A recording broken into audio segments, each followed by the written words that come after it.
Hey guys, how's it going? Dudey, I'm back with another video. In today's video, we're going to talk about one of the most just unnecessary and tragic murders I think I've ever seen in my entire life. So yeah, we're going to get into that. Before we do, if you would like to leave a like on this video and subscribe by the end of the video if you feel like I've earned it, and also if you'd like to become a patron, that would mean a lot to me and would really help me do what I do. The patron of the day is Steve Porter. So Steve, thank you so much for being a patron. You are today's patron of the day. I really appreciate you. Appreciate all of the patrons over on the Patreon. You can become a patron for just £1 a month. Okay, so Nigel Malt was an estranged husband and father, and one day he made a decision fueled entirely by rage, and this decision would literally shatter his family forever.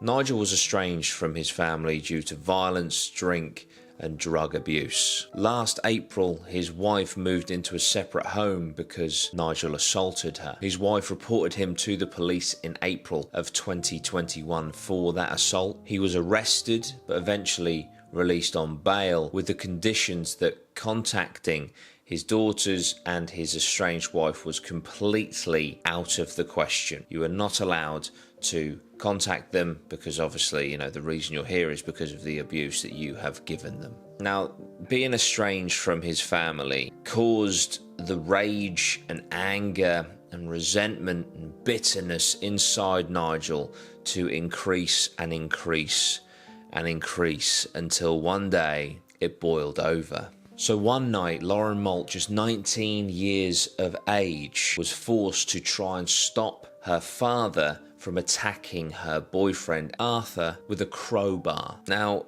in all of this, you know, back and forth and trying to calm her father down, stop him from attacking her boyfriend with the crowbar, Nigel got into his car and, well, basically Nigel, in all of his anger, reversed into his daughter, running her over. Now, it could have been a mistake, you know, it could have been an accident. He may have, you know, just wanted to reverse and not No, he was fueled by anger, fueled by rage, and he wanted to seriously maim or kill his daughter that night, because after he had reversed over her, he then drove forward and ran her over again. Now, a neighbor was stood on their like balcony area, window area, and filmed this all happening. I have the video clip. This is not, I want to reiterate, this is not of Lauren's murder.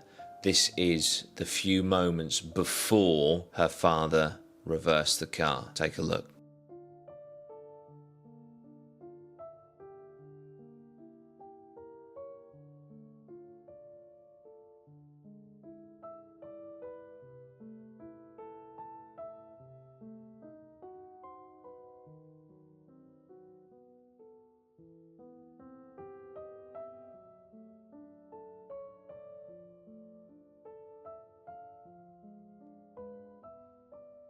She suffered a broken back, broken breastbone, broken ribs, and she eventually died of traumatic injuries to her chest and abdomen, but she didn't die straight away. The full version of the clip I just showed you was shown in court, and it also wasn't muted, and apparently you could hear the screams and the agony of Lauren underneath the car. There is no debate as to whether her father knew what he was doing and the damage that he had caused. Apparently the footage does show Nigel shouting at Lauren, telling her to get up, whilst the neighbour apparently screams at him saying, "You fucking killed her." Nigel proceeds to put Lauren in the car, but he puts her in the footwell of the passenger seat. She was alive, but just barely, and it's at this point that Nigel calls his estranged wife, Lauren's mother, and says, "I'll bring your daughter over, she's dead." Now, this obviously sent his estranged wife into a spiral,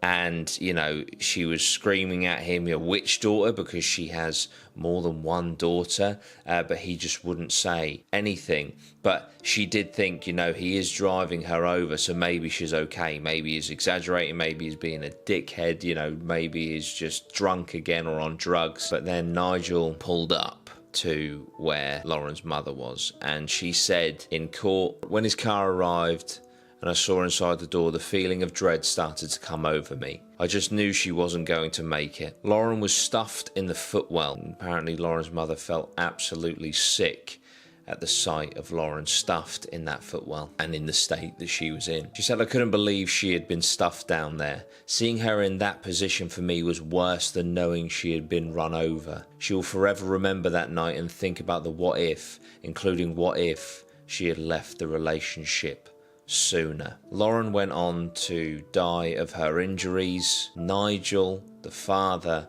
was sentenced to 18 years minimum in prison for the murder of his own daughter. He showed no emotion and no reaction to the sentencing. That's the murder of Lauren Malt by her own father, estranged father, rage-fueled father. You know, he was a drunk, he was a drug addict, he was an abuser, and one night he decided that he was going to do something very, very stupid, and he took his daughter's life in the most horrendous way. You know, running her over twice, you know, taking her to her mother instead of straight to a hospital. And, you know, she died of being crushed twice. That is just absolutely horrific. And you just think, like, how can you do that to your own daughter? It just is absolutely mind-blowing. And I'm sure that this will make parents and non-parents alike, you know, sick to their stomach to think of the crime that took place in Norfolk against Lauren Malt by her own father, who will spend the next 18 years minimum in prison. So, what do we think of this case, guys? Do let me know. Hit that like button, subscribe, share the video. If you want to come on Patreon, the link to my Patreon is down below. Thank you so much, guys. I'll speak with you very soon. Sweet one. Geese.